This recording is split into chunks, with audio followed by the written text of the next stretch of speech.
much of that information, meaning how many pages, how many discs, will be considered privileged information. The judge said that they do need some time, everybody needs time, to go over all of this information so that they can make a more intelligent choice and a more pointed choice on exactly what can be viewed by these teams. That is what we have as the latest here from the courthouse. Neil. Amazing, Laura. Thank you very, very much. And if you think of that, all this started about an investigation into possible Russian ties to the Trump campaign, and it has now morphed into a number of tentacles in legal areas heretofore thought untouchable concerning business dealings and alleged payoffs to porn stars and the like. To say that this has now veered wildly from its original intent would be an understatement. That'll do it here. We'll see you in Washington tomorrow. The 5 is now.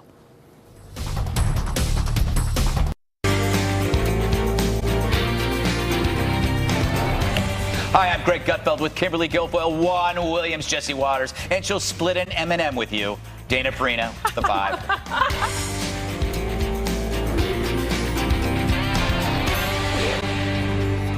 Stephanopoulos and Comey, they were each other's homie. So you're in that private jet, basically alone. What did you do? I drank red wine from a paper coffee cup and just looked out at the lights of the country I love so much as we flew home. That's it, the pinnacle of your professional career. It's over. Yep.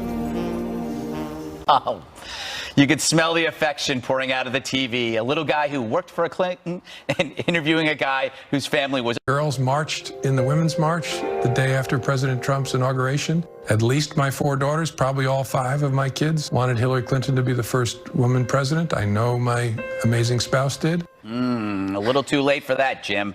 Professing your family's love for Hillary is like a tornado praising a trailer park it just destroyed. Right. It's over. The damage is done. Hillary's not having you over for lemon squares. She's as sick of you as we are.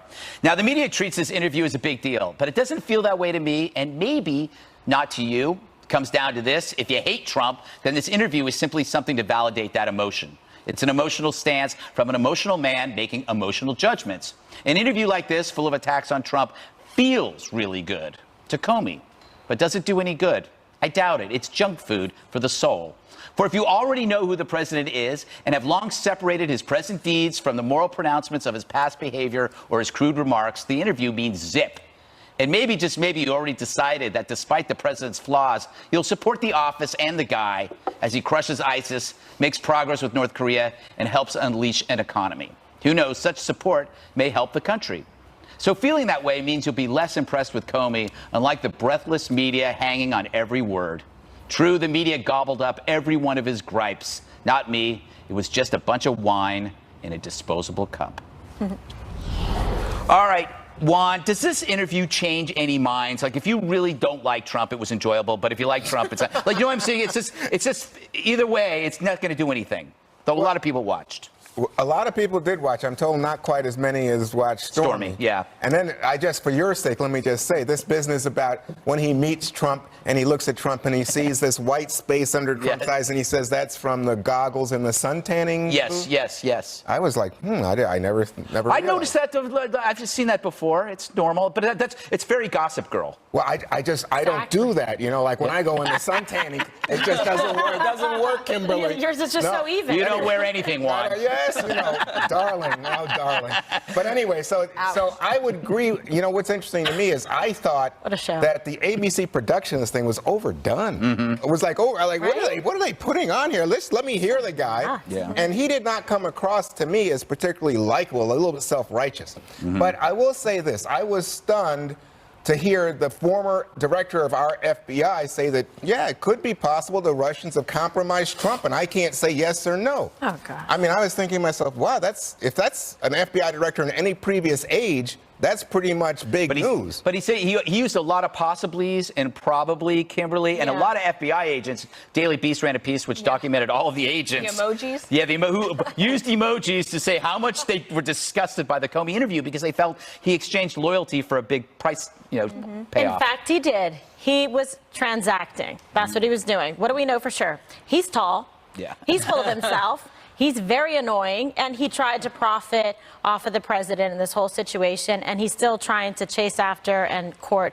Hillary Clinton. But his family attending the march isn't going to quite cut it. If I were James Comey, I would be very concerned about his legal exposure, about potential obstruction of justice, about making false statements, and the list goes on, and also mishandling abuse of government property as it relates to the memos that were removed. So, I don't know, maybe this is going to be like his swan song. He did the little interview. I like the little, like, bold and the beautiful background music or whatever they were playing there. Well, actually, I added that. I had... A little heavy-handed, right? But so, he wants to cash in on this right now. Screenplay, the book, he's going to promote it. But I do think that somebody who was the head of the FBI, the comments that he was making about the President of the United States and getting into this, like, petty trivialness of, like, suntan booths and, white spaces under the eyes and saying that he's morally unfit and speculating without proof or evidence about the Russians, it's very much conduct unbecoming the office and the position of director of the FBI. So I'm less impressed than I was even last night, and that's saying something. You brought up, let's roll that piece where he talks about is President Trump medically unfit or morally unfit? You write that President Trump is unethical, untethered to the truth. Is Donald Trump unfit to be president? Yes, but not in the way I often hear people talk about it. I don't buy the stuff about him being mentally incompetent or early stages of dementia. He strikes me as a person of above average intelligence who's tracking conversations and knows what's going on. I don't think he's medically unfit to be president. I think he's morally unfit to be president. So what I find interesting here, Dana, is it shifted. Again, it's another shift. It used to be, oh, he's crazy.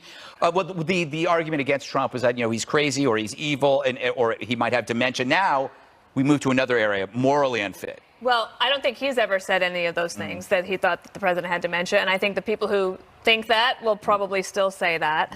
I think that he's also said, because I think that he thinks it's true, that President Trump is of above average intelligence. Yeah. And he also might have said that because he thought, well, maybe the president will like me saying that. I had a Carlos Lozada, he's the book critic for the Washington Post, on my show today at 2, and I asked him, who do you think he wrote this book for? Because as I watched it and I read the coverage, it's pretty clear that Jim Comey seemed to have written this book for himself. Right. Or his children or his legacy. It's like his dream journal. Yes, I suppose. And it is a memoir. It's not just all about Trump. One thing I found very weird about it, not wearing a tie. I don't get it. Like, this is supposed to be like a serious piece. It's a higher loyalty. Yeah. He's the ethical one, and it looks so casual to me. I found that kind of strange. It might sound petty, but it was just something that struck me. Our head of wardrobe wouldn't like that. Yes, you get a phone call immediately. Jesse, Yes. John Podesta refused Jim Comey's apology to Hillary. Well, this is one of the reasons I don't think the book is going to do as well as a lot of people say. Yes, there's a huge anti-Trump appetite in this country, but he has no natural base. The left doesn't really like him. The right doesn't really like him. And what were the bombshells? There's a lot of salacious stuff, which I think wasn't even as salacious as the Fire and Fury stuff. But in terms of the bombshells, I mean, look at it on substance. He says what? He may be compromised by the Russians. It's a possibility he obstructed justice. That's it. Well, maybe he's a liar and a leaker, and maybe it's possible Trump didn't obstruct justice. That didn't really take us anywhere. In terms of the ratings, Juan said it got a good number, less than half of what Stormy got, more than less than half of what Roseanne got. And it got crushed by the Country Music Awards. I watched that. Which I'm sure Dana was watching. I'd like to see it go head-to-head against Water's World. That would be the true test. The American Country Music Award? No, I'm talking about the Comey exclusive. But I think ultimately it confirms that people at the highest levels of the intelligence community personally hated Donald Trump. You have Jim Comey, you have the CIA Director Brennan, you have Sally Yates at DOJ, and you have the FBI investigators Strzok and Page. Despise this president. And it feeds into the narrative that people believe that people inside the government were out to get the president.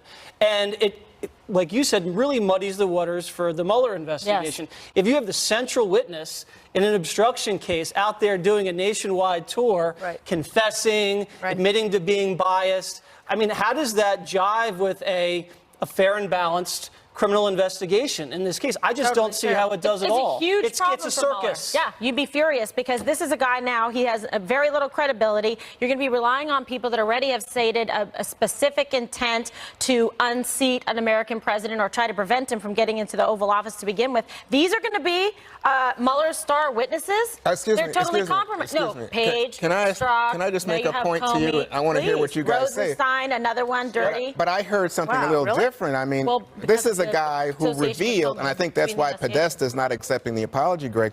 This is a guy who revealed 10 days before that Hillary Clinton was again under investigation, 10 days before the election, and for those who don't follow. But then he never says a word about Donald Trump being under investigation. Right.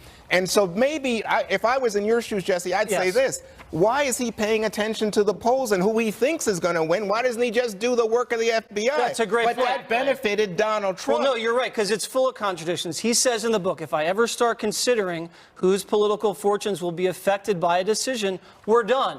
Yet he admits later in the book that he put his finger in the air and decided to come out because he didn't want to affect the political fortunes of Hillary Clinton. Well, no, he said that, no, to the contrary. I think he said he didn't want to damage her legacy if she got elected. Once Hillary won, and then it would come out, then he thought it would undermine her. Right. So it's a political calculation. Yes, he's making a political calculation, and I just think that was wrong spirit. But the second thing is, in terms of the bombshells that you were listing, Jesse, what about him saying, hey, the Steele dossier had nothing to do with our work.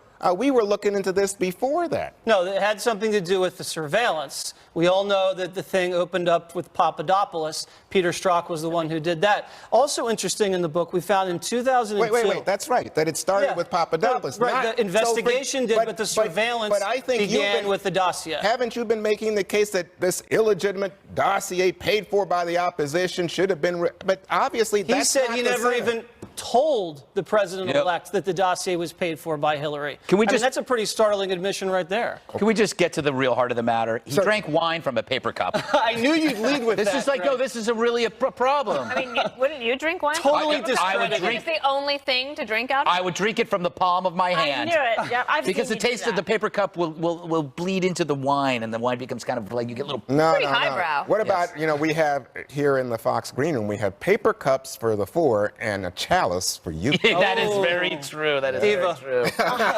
See, in Diva News later today. The latest in the Diva News. All right, well, on that note, let's make fun of Greg. So easy. President Trump's lawyer came face-to-face with Stormy Daniels today in court. How that went when the 5 returns. Oh, my God. Dear.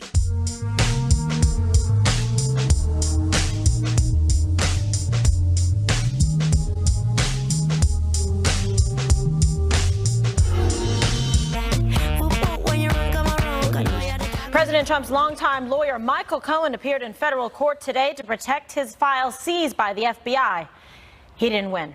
A judge rejected his and Mr. Trump's request for a temporary restraining order that would have kept them from prosecutors. Adult film star Stormy Daniels showed up, and she alleges she was paid by Cohen to keep an affair with President Trump quiet. Here's what she said when she left the courthouse. For years, Mr. Cohen has acted like he is above the law. He has considered himself and openly referred to himself as Mr. Trump's fixer. He is played by a different set of rules, or should we say no rules at all. He has never thought that the little man, or especially women, and even more women like me, mattered. That ends now. My attorney and I are committed to making sure that everyone finds out the truth and the facts of what happened, and I give my word that we will not rest until that happens. Thank you very much. Okay, and that was Stormy Daniels making a statement outside the courthouse after the judge made the ruling today, Judge Wood, regarding the disclosure of the documents. So, Dana, some news today, obviously, because this was something that Michael Cohen was trying to keep private and get a restraining order issued to prevent the release of those materials coming out. Right. So there was a lot of things happening in court today, really. I mean, it's a highly unusual hearing because this is a highly unusual situation to have somebody who is the president's lawyer, to have the Southern District of New York, the FBI do the raid, get the information, and then there's these questions of attorney-client privilege. So that was what was in court today. And one of the things that the judge required was that Michael Cohen had to say, who are your clients? Give me the list of clients. Correct. And he said, okay, well, the first one y'all know is President Trump. The second one is Elliot Broidy. Y'all know that. And the third one I'm going to keep anonymous at the request of everybody. I want to keep it quiet. By the end of the hour, it had been revealed that that was Sean Hannity. He went forward then and said, well, actually, I've never done anything on my behalf legally, but I have talked to him from time to time on legal things like real estate, etc. So all of this is swirling around at the time when the judge is saying, we need to have this information because we need to understand what you want us to keep privileged so that when the teams are looking at this, they know what is attorney-client privilege and what is not. And that's why you had the developments today. Okay. And Greg, yes, and Sean Hannity issuing the statement and on his radio show as well, saying that he never actually retained or transacted with Michael Cohen in terms of paying him, but that he would consult him from time to time on certain matters, and that he has 8 attorneys. Wow. So, you know, that he uses at his disposal for a variety of different Yeah, I mean, full disclosure, I am a secret client of Jacoby and Myers at a uvula accident with a piccolo. But they got me a 6-figure settlement. Thank you, Jacoby and Myers. Leave it to Sean to be part of a scandal and have the least salacious part of it. I mean, his stuff is so common sense. It's like everybody. I love this. I loved it so much. You go on Twitter. Everybody was convulsing with joy over this news. They thought, oh, we got another scalp. This is going to be amazing. All these little blue check comrades together, you know, seeing that this is going to be the best day ever. And of course, it never ends up being what they want. It never is. Yeah. And it just deflates back to normal. And all that energy spent on hoping that somebody you don't like is destroyed actually just shows how petty you are. Okay. All right. So, Jesse, your thoughts, and also, you know, President Trump was tweeting on this, saying how the attorney-client privilege is now dead in this country because of the invasion here in terms of like privacy and privilege and obtaining documents. It's a difficult case to assess because you don't really know what these prosecutors are after. Do they have something on a settlement? Do they have something about Russia? Is there something totally unconnected? So I'm having a hard time really dissecting it. With that said, just looking back from my perspective, it's very troubling when you have these people raiding the law offices and home of the president's lawyer, the attorney-client privilege. That's a sacred privilege, and it looks like it's now at risk. At the same time, it seems very aggressive and dramatic for them to do that. And if I were the Trump team lawyers, I would say, listen, this is poison the well. We're not going to cooperate. And I'd be pretty mad at Rosenstein, too, to sign off on that. And on the other hand, it looks like there's a double standard with the way Hillary's lawyer was treated and the way Trump's lawyer was treated. Obviously, different cases, but it adds to the perception like he's being treated differently. And then the clean team going through the files. At this point, in this juncture, there is no one clean. I don't trust anybody. I don't think the president trusts these people. I don't think Hillary's team trusted these people. Lawyers are great when you're in trouble, and we're a nation of laws, and they can protect you when they need to protect you. But at the same time, lawyers, when they want to get you, they can get you. And I'd be very upset or very scared if I had these people knocking at my door and raiding my offices. And sometimes innocent people are convicted. Sometimes guilty people get off scot-free. I would just hate to be in the middle of any of this. What are they going to find in your office, Jesse? Yeah, I don't have an office. Waters World T-shirts and hats. Yes. Lots swag. of them. A lot of swag. Yes, exactly. Party boy emblems.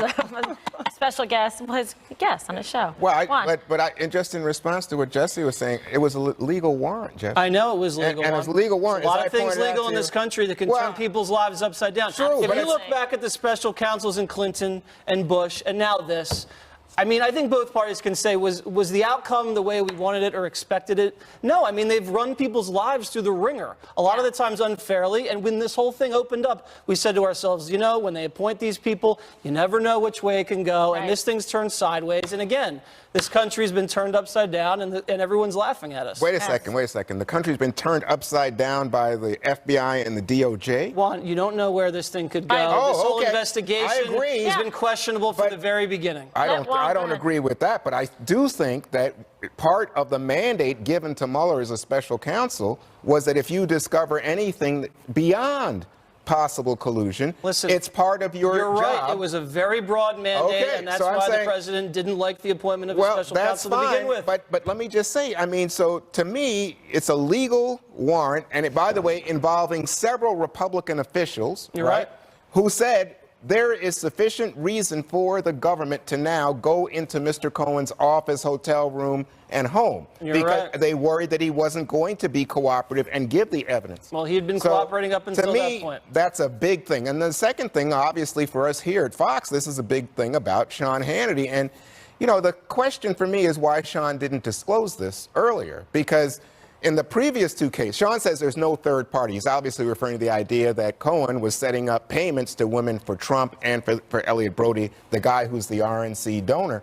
And I don't think there's any evidence of anything like that with Sean Hannity. But why, when Sean was on the air strongly an advocate for President Trump, not saying, hey, I've got a relationship with the lawyer, I think that's a question as to. I think that people knew that Sean and Michael Cohen have known each other for years. This is a theory. I've not talked to Sean. This is my own personal theory.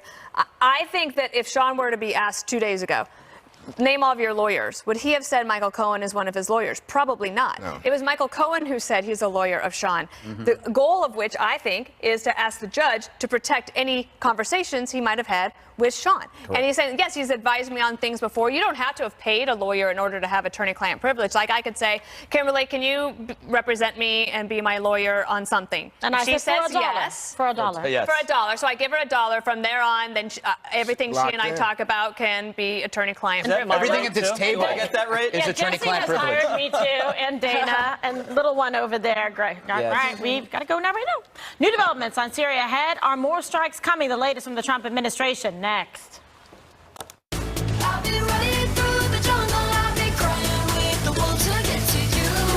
Welcome back. Countless tributes and prayers are pouring in for former First Lady Barbara Bush upon news she's in failing health and no longer seeking additional medical care following a series of hospitalizations. She's resting at home surrounded by family. Granddaughter Jenna says the 92-year-old is in great spirits and she's a fighter.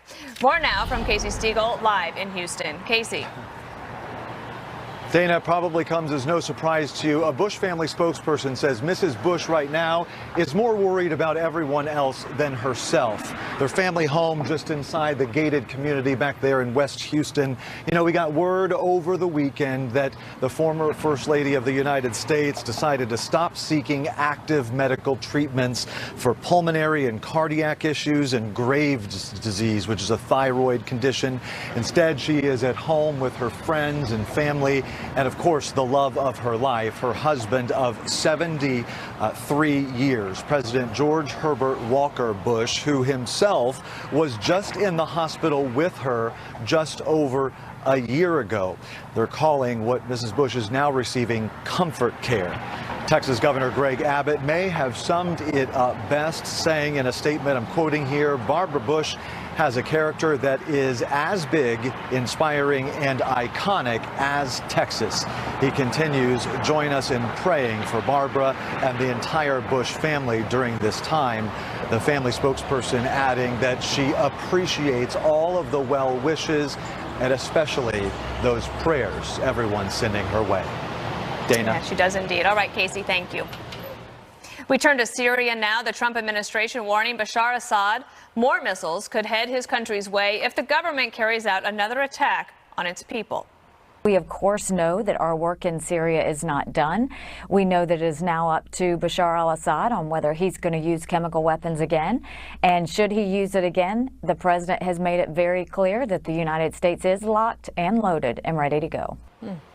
Haley warned more sanctions could be coming today for Russia, but the White House walked that back earlier, saying a decision will be made in the near future. We haven't had a chance to talk about this because it all happened after our show on Friday, Jesse. The president's statement from the diplomatic reception room from the White House I thought was very strong. Questions today, though, from some as if the actions were strong enough to deter Assad from doing it again. I think it was a deterrent strike, but it also degraded a lot of the chemical weapons production and delivery systems. So, like she said, we're locked and loaded. She sounds like she's channeling her boss there. Impressive rhetoric. The president launched, I think, 2 times the amount of Tomahawks he did last year, and we reserve the right to strike again. No U.S. losses. Everything hit the target. And I think the Russians really took a big hit on their credibility. They had come out beforehand and said, don't do this. If you do this, there will be consequences. We won't allow this to happen. They sat back and they did nothing. Second of all, North Korea has to look at the strike and think, you know what, when the president says he's going to do something, he's going to follow through. A coalition was involved. That's a good thing. As well as the fact, I don't understand why Democrats are saying that he needs congressional authority. I get the whole War Powers Act argument, but when Obama went into Libya, he did not receive congressional authority, so that's a little hypocritical. Last point, just circling back to what James Comey said. President is morally unfit.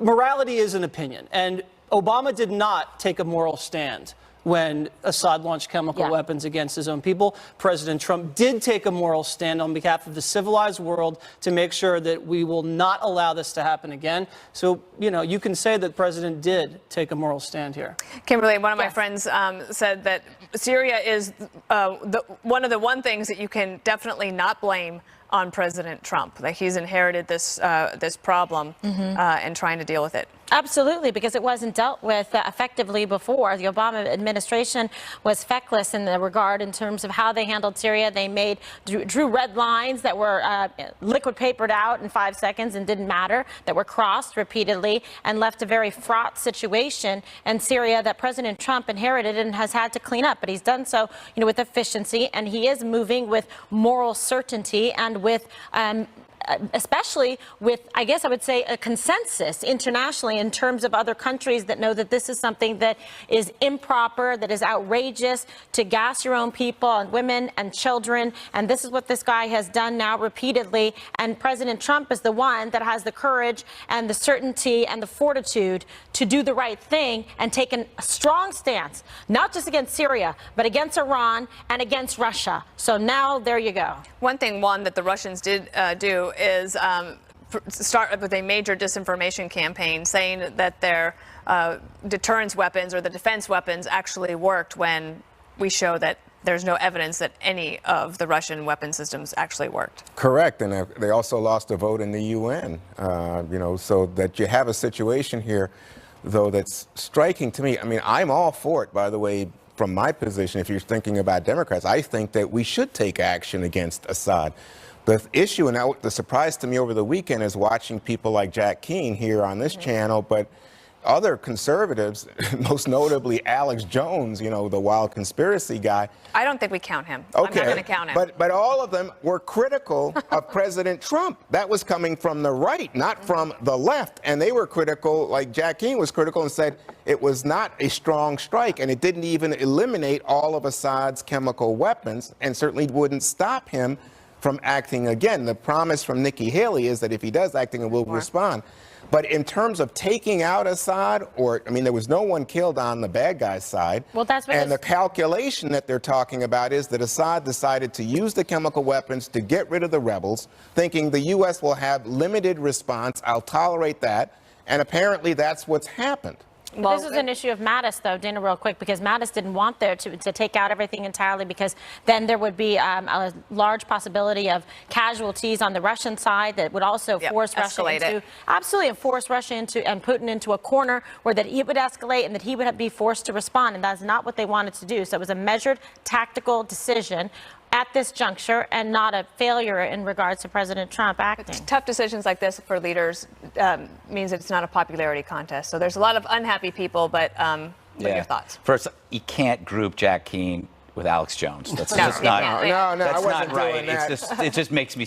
Jack Keane, if he comes in here and punches you, you deserve it. Well, no, because he's a big guy. No, he'll kill you. Okay. He has very big hands. To your point about what we kind of knew this was going to happen, because you have a spectrum of retaliation. This was an increase in intensity from what happened in April, but it doesn't create World War III. This is a spanking, not a beheading. It's the right response for the moment. What we do next, we don't know, because that's the way it is. But I want to focus on how certain people in the media can have it every which way. So Trump bombed Syria, says Ana Navarro, because it distracts from Comey and Stormy. But if he didn't bomb Syria, she probably would have said that's because he's in bed with Putin.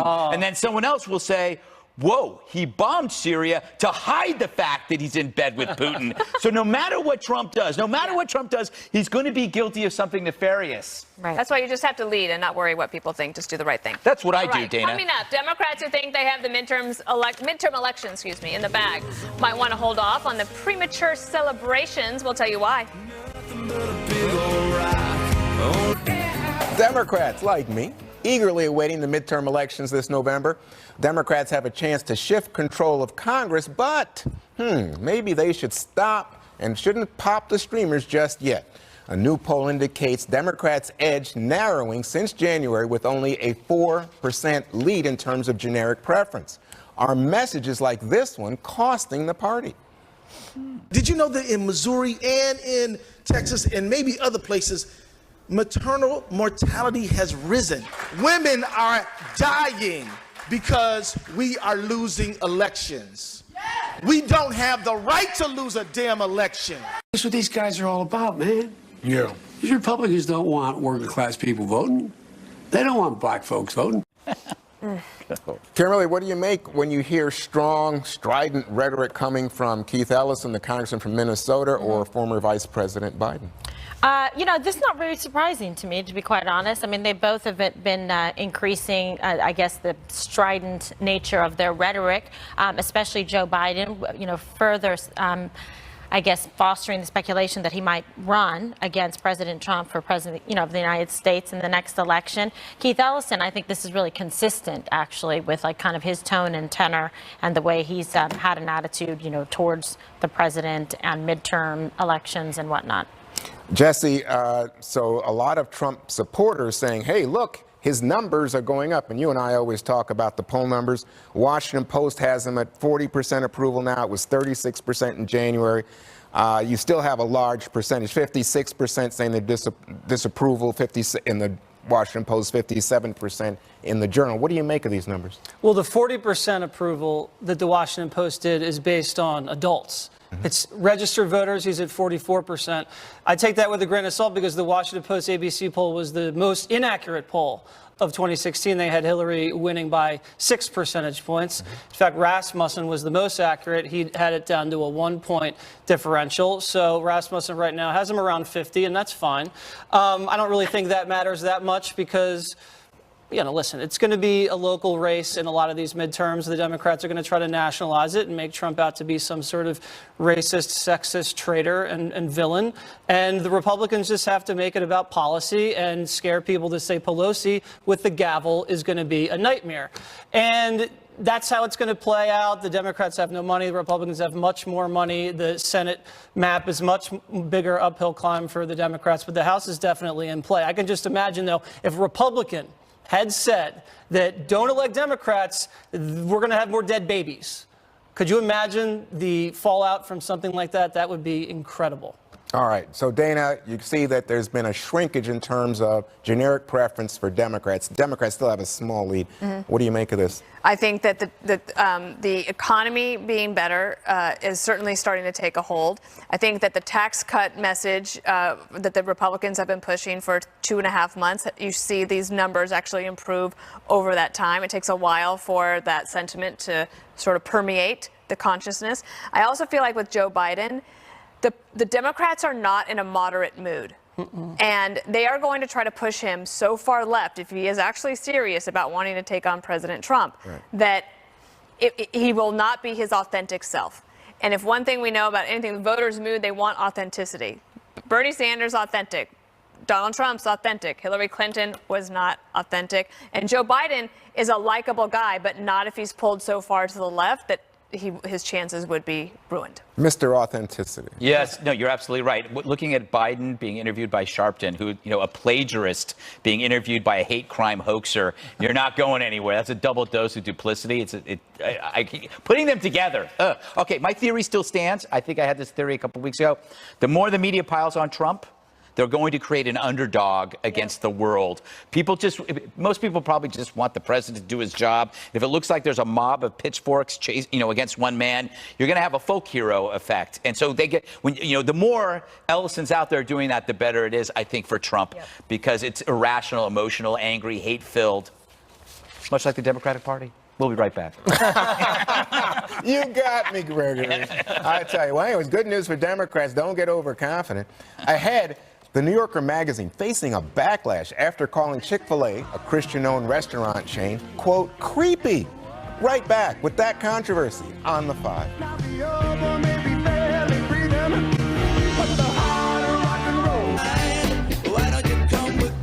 When Chick-fil-A first opened its first restaurant in New York City a few years ago, my prayers were answered. Leave it to the left to now politicize its expansion in the city.